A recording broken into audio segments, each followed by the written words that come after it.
Et les enquêteurs de justice s'appliqueront à essayer d'établir la vérité sur ce séjour en Algérie de Jean-Michel Trogneux. Ils verront que de là a découlé un autre voyage aux États-Unis, publiquement, que je définis toujours le conjoint du président de la République comme étant un pédocriminel. Je dis publiquement que Brigitte Macron est un pédocriminel au regard des faits établis.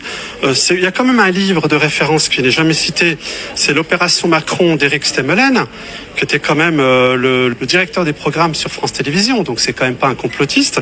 Et effectivement, il avait établi qu'il y avait une opération qui avait été faite pour cacher l'âge. Donc tous les médias mainstream sont quand même coupables et responsables d'avoir menti à tous les Français dès l'élection de 2007 en prétendant qu'il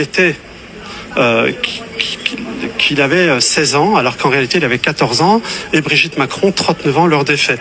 Alors c'est une infraction d'atteinte sexuelle sur mineur de moins de 15 ans, tel qu'il est prévu par la loi, d'autant plus que c'est par une personne majeure qui avait l'autorité en raison des fonctions qui lui étaient conférées, puisqu'elle était son enseignante.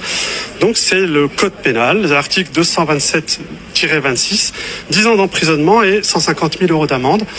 Normalement, c'est le pédocriminel Brigitte Macron qui devrait être là aujourd'hui.